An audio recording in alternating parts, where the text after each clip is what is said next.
ఓం నమ శివాయ. నమో కాళభైరవాయ నమ. నమో రాజశ్యామల దేవి నమ. విధాత టీవీ ప్రేక్షకులకు అందరూ సుఖ సంతోషాలతో ఉండాలని మనస్ఫూర్తిగా కోరుకుంటూ మీ విశ్వసాయి గురూజీ. మన పీఠంలో ఎప్పట్లాగే ఫిబ్రవరి 9 అమావాస్య శుక్రవారం నాడు ప్రదోష వేళలో రాజశ్యామల సహిత కాళభైరవ హోమం జరుగుతుంది. పరోక్షంగా పాల్గొనాలి అనుకునే భక్తులందరూ కూడా ఈ స్క్రీన్ మీద స్క్రోల్ అవుతున్నటువంటి వాట్సాప్ నెంబర్కి వివరాల కోసం మీరు వాట్సాప్ చేసినట్లయితే తెలియజేయబడతాయి. అలాగే ఈ పుష్య అమావాస్యని మౌని అమావాస్య అని కూడా అంటారు. ఈ మౌని అమావాస్య నాడు ముఖ్యంగా సముద్ర స్నానం కానీ నదీ స్నానం కానీ చేస్తే చాలా మంచిది. కాస్త దోషాలు కూడా హరించేటువంటి అవకాశాలు ఉన్నాయి. అలాగే ఎక్కువగా ఉపవాసకులు లేదా ఈ సాధువులు సాధనలో ఉండేటువంటి అమావాస్యనే మౌని అమావాస్య అంటారు.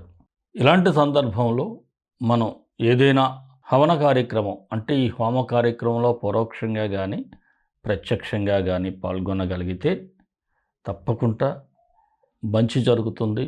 ప్రతి ఒక్కరికి కూడా ఆ భైరవుడు, ఆ రాజశ్యామలాదేవి ఎల్లవేళలా మంచి చేయాలని మనస్ఫూర్తిగా కోరుకుంటున్నాను. అలాగే మన హోమ కార్యక్రమం అయిన తర్వాత భగవంతుణ్ణి ప్రసన్నం చేసుకున్నా ఇంకా మనం ఫలితం కోసం ఏం చేయాలి అంటే లేనివారికి అన్నం పెట్టాలి. అదే అన్న ప్రసాద సేవ లేదా అన్న సమారాధన అంటారు. ఎవరైనా అన్నదానం అంటే మాత్రం చాలా పొరపాటు. అన్నప్రసాద సేవగా చెప్పాలి, లేదంటే అన్న సమారాధన అనాలి. మనం ఆకలితో ఉన్నవారికి మీరు పంపించేటువంటి ఈ హోమ కార్యక్రమానికి అందులో నుంచే మరల అన్నదానం కూడా చేయటం జరుగుతుంది. ప్రతి ఒక్కరూ కూడా ఇలాంటి మహత్తర కార్యక్రమంలో పాల్గొంటే మంచి శుభాలు జరుగుతాయి. మరి రాశి ఫలాలకు వెళ్ళే ముందు ఒక్క మాట. మన వీడియోలన్నీ మీకు నచ్చినట్లయితే మన వీడియోలని లైక్ చేయండి, షేర్ చేయండి. ఇంకా సబ్స్క్రైబ్ చేసుకోకపోతే మన ఛానల్ సబ్స్క్రైబ్ చేసుకోండి. అలాగే ఇంకొక మాట ఏమిటంటే వీడియో చివరి వరకు చూసినట్లయితే మనం మీకు ఈ పక్షం రోజులు ఎటువంటి ఇబ్బందులు ఆటంకాలు కలిగినా తొలగిపోవాలని మీకు పరిహారాలు కూడా ఇవ్వబడ్డాయి, మంత్రాలు కూడా ఇవ్వబడ్డాయి. దయచేసి ప్రతి ఒక్కరూ కూడా చివరి వరకు చూడండి. చూడకుండా మాకు ఏమిటి స్వామి పరిహారం అని కాల్ చేసి అడిగినా మేమేం చెప్పలేము. చూడండి. మరి రాశిఫలాల్లోకి వెళ్ళిపోదాం. కుంభరాశి. ఈ రాశి వారికి మొదటి వారంలో కుజుడు లాభస్థానంలో ఉండటం వలన ఆర్థికంగా కాస్త అభివృద్ధి అయితే కనిపిస్తూ ఉంది. అయితే కొన్ని విషయాల్లో రిస్క్ అని తెలిసి కూడా కాస్త ర్యాపిడ్ డెసిషన్స్ తీసుకోవడం జరుగుతుంది. అలాగే మీరు చేసే ప్రతి పనిలోనే మీ స్నేహితుల సహకారం కూడా ఉంటుంది. వారు మీకు వెనుదన్నుగా కూడా నిలబడతారు. శుభకార్యాల్లో కూడా పాల్గొనే పరిస్థితులు ఉన్నాయి. అయితే ఈ సామాజిక జీవితంలో మీకు మంచి గౌరవ మర్యాదలు అయితే పేరు ప్రఖ్యాతులు బాగా పెరుగుతాయి. కుటుంబంలో కూడా మీ మాటకు కాస్త వాల్యూ పెరగటం, మీ పర్సనల్ లైఫ్లో కూడా మీ కుటుంబ పరంగా చూస్తే ఇక్కడ కూడా బాగునేటువంటి అవకాశాలు ఏమున్నాయి. ఇక రెండో వారం వచ్చేటప్పటికి మాత్రం అంటే ఈ పక్షం రోజుల్లో మొదటి వారం అయితే హాయిగా సాగిపోతుంది. ఇక రెండో వారంలోకి వచ్చేటప్పటికి కొద్దిగా జాగ్రత్త పడాల్సినటువంటి పరిస్థితులు. గృహ నిర్మాణ ప్రయత్నాలకు ఆటంకాలు కలగటం, అవి మెల్లగా సెట్ అవ్వటం జరుగుతూ ఉంటుంది. రుణ ప్రయత్నాలు కూడా కలిసి రావు. అలాగే కోర్టు వ్యవహారాలు కూడా కాస్త ప్రతికూలంగా ఉండటం జరుగుతుంది. విదేశీ ప్రయత్నాలు చేసేవారు వీసా పాస్పోర్ట్లకి అప్లై చేసుకోవచ్చు. వివాహ ప్రయత్నాలు అయితే వాయిదా పడే పరిస్థితులు ఉన్నాయి. నిరుద్యోగులకు కూడా అవకాశాలు అంతగా కనిపించటం లేదు. అలాగే రాజకీయ రంగం వారికి అయితే మీ ఫోకస్ అంతా ప్రజలపైన పెడతారు. ఎవరైనా చెప్పినా ప్రజల సమస్యల కోసం నిలబడటం, అవసరమైతే ప్రజల కోసం పార్టీకి కూడా ఎదురు తిరిగేటువంటి పరిస్థితులు ఈ రాశి వారికి అంటే ఈ రాజకీయ నాయకులకైతే ఎక్కువగా కనిపిస్తుంది. ఉద్యోగస్తులకైతే మధ్యస్థంగానే ఉంది. అధికారుల సహకారం ఉన్నప్పటికీ కూడా సహ ఉద్యోగుల సహకారం లేకపోవటం కొంత అసంతృప్తికి గురి చేస్తుంది. అలాగే సాఫ్ట్వేర్ ఉద్యోగస్తులకైతే సాధారణంగానే ఉంటుంది. ఈ వ్యాపారస్తులకు చూసినట్లయితే కొద్దో గొప్ప వ్యాపారాలు జరిగినప్పటికి కూడా అవి మీకు క్రెడిట్స్ అయి ఉంటాయి కదా, అవి తీర్చడానికి సరిపోతాయి. అంతేగాని కాస్త వెనకేసుకోవడానికి అవకాశం అయితే ఉండదు. నూతన పెట్టుబడులకైతే దూరంగా ఉంటే మంచిది. భాగస్వామ్య వ్యాపారస్తులకైతే సాధారణంగా ఉంది.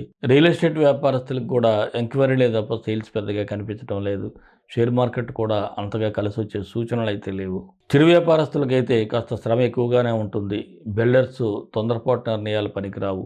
పౌల్ట్రీ, ఆక్వా వ్యాపారస్తులకు సాధారణ లాభాలున్నాయి. అలాగే కళారంగంలో ఉన్నవారికైతే అవకాశాలు వెల్లగా వస్తాయి. మరి ఈ రాశి మహిళలకైతే సాధారణంగా ఉంటుంది. సమయానుకూలంగా ముందుకు సాగి అందరి మన్నలను పొందుతారు. కాస్త ప్రశాంతమైనటువంటి వాతావరణంలో జీవించగలుగుతారు. సంతానంపై మాత్రం మీరు శ్రద్ధ పెట్టాలి, వారి ఆరోగ్య విషయంలో కానీ ఏదైనా సరే. అలాగే విద్యార్థులైతే పోటీ పరీక్షలకు వెళ్ళేవారు ఉంటే వారు కూడా కాస్త కాన్సన్ట్రేషన్ పెంచుకోవాలి. ఆరోగ్యపరంగా ఈ రాశివారు జాగ్రత్తగా ఉండాలి. నీరసం ఉంటుంది. శరీర బలహీనతలు కూడా కొంత ఇబ్బంది పెట్టేటువంటి అవకాశాలు ఉన్నాయి. అందువల్ల ప్రోటీన్ ఫుడ్ అయితే తీసుకోవాలి. అలాగే ప్రేమికులు కూడా కాస్త జాగ్రత్తగా వ్యవహరించాలి. మీ ప్రేమ విషయాలని కాస్త గోప్యంగా ఉంచితే మంచిది. 4, 6, 11 తేదీలు అనుకూలంగా ఉన్నాయి. 2, 9, 13 తేదీల్లో కాస్త నిదానంగా వ్యవహరిస్తే సరిపోతుంది. కుంభరాశి వారికి మరిన్ని మంచి ఫలితాల కోసం విశ్వగురు సక్సెస్ మంత్రాలు పఠించండి, విజయాలు సాధించండి.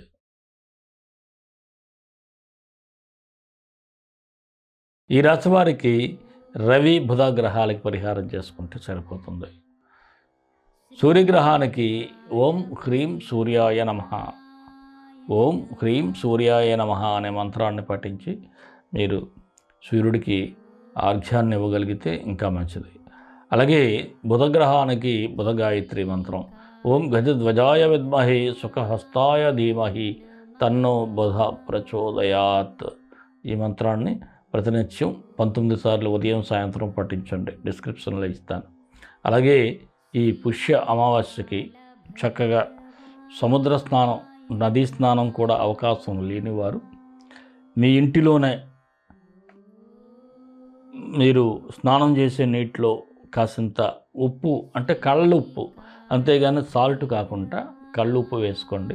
అలాగే లావెండర్ ఆయిల్, ఇప్పుడు మనకి ఈ లవంగ ఆయిల్ కూడా అమ్ముతూ ఉంటారు. ఆ ఎసెన్స్ని కొద్దిగా ఒక 4-5 డ్రాప్స్లు అందులో వేసుకొని మీరు బాగా కలిపేసిన తర్వాత చక్కగా మీరు ఇంట్లోనూ కూడా స్నానం చేసినట్లయితే బాడీలో ఉన్నటువంటి నెగిటివ్ ఎనర్జీ కూడా తగ్గిపోతుంది. అలాగే ఆ తర్వాత మామూలుగా స్నానం చేసేయండి. ఇది అద్భుతమైనటువంటి రెమెడీ. ఏ ఒక్కరూ కూడా మిస్ అవ్వద్దు. మరి మన ఇష్టదైవం కాళభైరవుడు, కాళభైరవ గాయత్రి. కాళాయ విద్మహే కాళాతీతాయ ధీమహి తన్నో కాళభైరవ ప్రచోదయాత్. ఈ మంత్రాన్ని కూడా ప్రతినిత్యం చదువుకొని ఆ భైరవుని అనుగ్రహంతో అందరూ ఆనందంగా ఉండాలని మనస్ఫూర్తిగా కోరుకుంటూ సర్వే జనా సుఖినో భవంతు, లోక సమస్త సుఖినో భవంతు. దేశం కోసం, ధర్మం కోసం, భారతీయ సంస్కృతి విలువల కోసం పాటుపడదాం. స్వస్తి.